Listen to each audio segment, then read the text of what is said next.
Hey guys, let's talk about the one magical thing that you have access to every single day that can keep you compliant, can keep you feeling good, and keep you consistent while you're dieting. So what is it? Well, it's protein. You have access to protein every single day and you're already purchasing food and intaking food, so you might as well make a majority of it protein. But why? Protein is essential to your body. You need it just for general overall health. But it's also the most satiating macronutrient, the most satiating food that you can consume, which we all need more of whenever we're dieting to keep us from being hungry. It also tends to lower stress in the body and minimize food cravings. Those that consume more protein also have a lesser mood disturbance through the day. Like you're talking about your anxiety, your depression, your clarity. Eat more protein and you will see that lessen. Also, eating adequate protein will allow you to actually lose more body fat and maintain muscle mass while you're dieting. And now there's been a ton of studies on this, but what we know is those that meet their protein requirements for their body and their goals will maintain 2 times more of the muscle mass while dieting than those that don't. Meaning, you could set a goal to lose a ton of weight, maybe 20, 30 pounds or even more, and you could actually end up with more body fat at a lower weight by not meeting that protein goal. So it's essential for you to meet it, not just for your body and general health, but also better body composition. So whether you're maintaining your weight, building muscle, or losing weight, it's so key for you to meet your protein goal. But a lot of things that I run into, especially with brand new clients, is they don't actually know what a lean protein source is. So let's talk about that. A lot of people will grab like nuts or peanut butter, things like this, and assume that because it has some amount of protein in it, it must be a great protein source, even a thing like a whole egg. But if we look at those numbers, a single serving of, say, peanuts or peanut butter is going to run you about 170 calories to 200 calories and only give you about 6 to 8 grams of protein. That's a lot of calories for such little protein. So although it has protein in it, it's more of a fat source.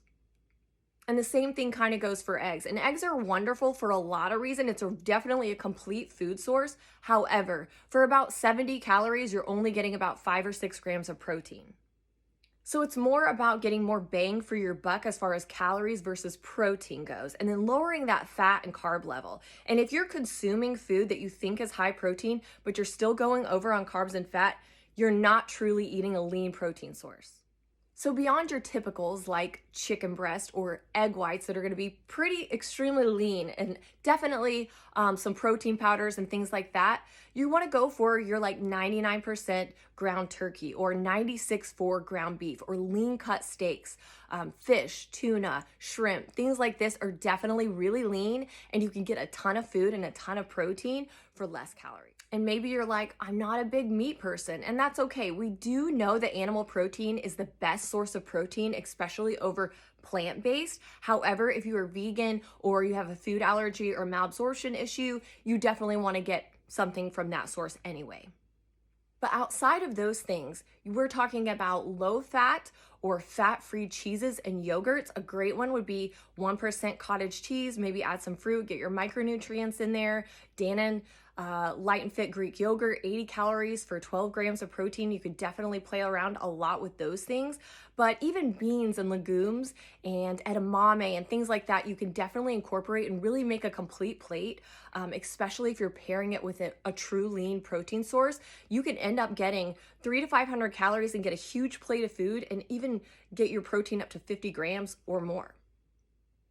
Another thing I like to do to ensure that I'm actually getting enough protein all throughout the day, nice, evenly spread out, is incorporating protein into my snacks. And so that may mean I'm taking an Epic bar or a Chomp bar or some kinds of beef jerky or light string cheese, and I always pair it together with another item that I'm eating for snack. This keeps me full and satiated all through the day and energized, but also keeps me from going through the whole day busy, and forgetting protein and skipping out. And then at the end of the day, I still need 100 grams more of protein. And then I'm trying to get that in. It just gets too hard. So make sure you start your day with protein to help with blood sugar levels as well. Basically, protein is magic, no matter what your goal is. So make sure you're getting the adequate amount. And if you need help with that, I'm always around to help. www.fitnesswithlindsay.com. We do one-on-one coaching, we do group coaching, we have a ton of services to offer. But if you want to hear more about protein and just a lot of fitness and education in particular, make sure you're listening to Get the Fad Out, a Modern Girl's Guide to Dieting podcast, and it's in my bio. I hope this helps.